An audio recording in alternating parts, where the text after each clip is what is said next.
Tadi pagi saya mendapatkan satu pantun yang di berasal dari salah satu grup WA yang saya ikuti ya. Ya, bunyinya begini. Barangkali juga pantun itu sudah menyebar ke banyak grup-grup WA ya. Beda jalur tetap sedulur, beda suara tetap saudara, kemudian beda pendapat tetap sahabat. Ini kaitannya dengan kontestasi pemilu di 2024 ya. Artinya pantun itu sebetulnya merupakan respon yang dilakukan oleh seseorang yang melihat bahwa kontestasi pemilu 2024 itu menimbulkan banyak ya, termasuk juga pemilu-pemilu sebelumnya itu banyak masyarakat yang merespon, kalau menggunakan bahasanya Sri Mulyani, kabinet yang sekarang menduduki posisi kunci itu karena kita tidak mampu membaca data, sehingga sikap masyarakat dalam memahami satu fenomena atau peristiwa itu cenderung emosional, bukan lagi rasional gitu.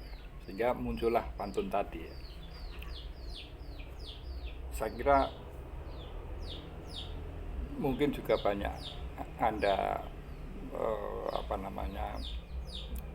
lihat di grup-grup WA yang Anda ikuti itu, bagaimana admin atau anggota grup WA itu mewanti-wanti untuk tidak membahas politik praktis karena itu akan menimbulkan perpecahan.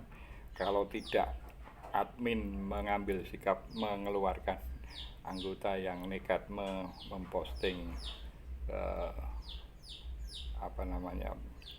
politik terutama pemilu, atau ada anggota yang tidak puas kemudian keluar sendiri, itu banyak kita jumpai di grup-grup WA.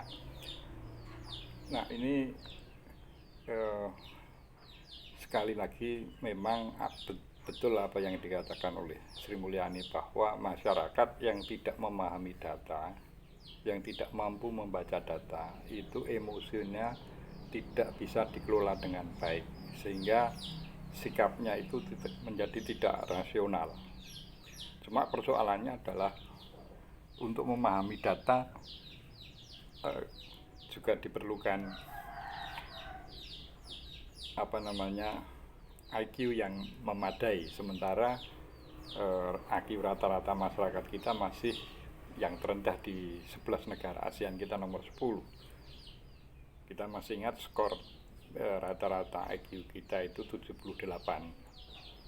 Itu sama dengan Timor Leste ya.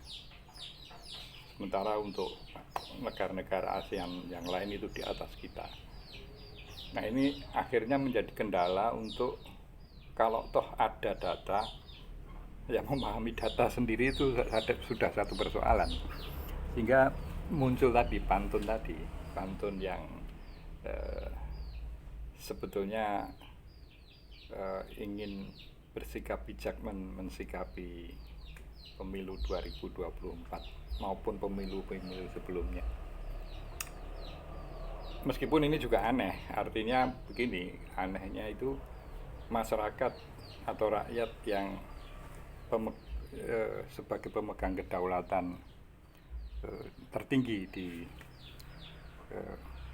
satu negara itu menahan diri atau dilarang untuk membahas masalah politik, padahal proses politik itulah yang kemudian menentukan perjalanan bangsa dan perjalanan nasib rakyat. Jadi agak kontradiktif, meskipun himbauan tadi tidak salah, artinya melihat realitas bahwa terjadinya pertengkaran itu karena kita belum mampu bersikap secara rasional, maka himbauan untuk menahan diri tidak membahas politik di grup-grup WA itu menjadi satu local wisdom yang diikuti oleh grup-grup WA. Jadi klop antara apa yang dinyatakan oleh Sri Mulyani, kemudian dulu pernah kita ingat juga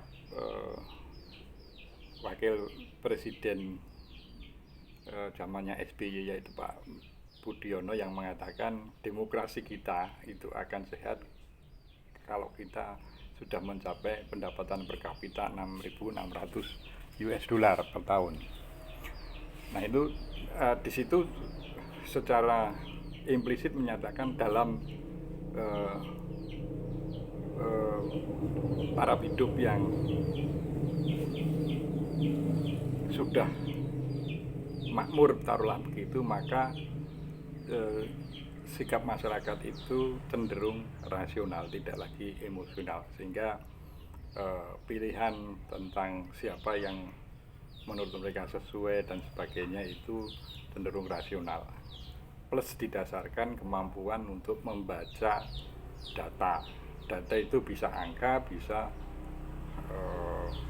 jejak digital yang ditinggalkan oleh para tokoh-tokoh ini bisa kita lihat. Cuma masalahnya juga kalau saat sekarang itu ketika kita ingin melihat rekam jejak melalui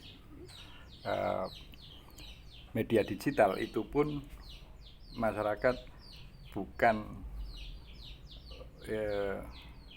mengetahui atau memahami yang seharusnya dipahami, tetapi lebih ke ingin membaca apa yang ingin diketahui. Ini juga mencerminkan betapa kita memang belum rasional.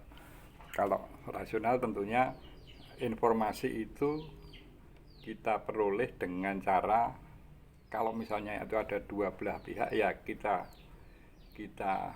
baca dua-duanya, kemudian kita komparasikan mana yang lebih rasional, mana yang lebih masuk akal, mana yang lebih sekedar membentuk opini, itu kita bisa menilai.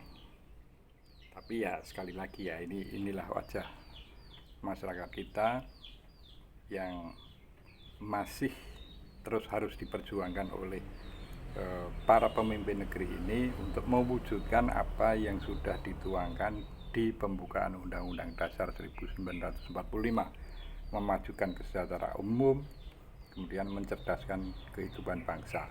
Nanti dua itu kalau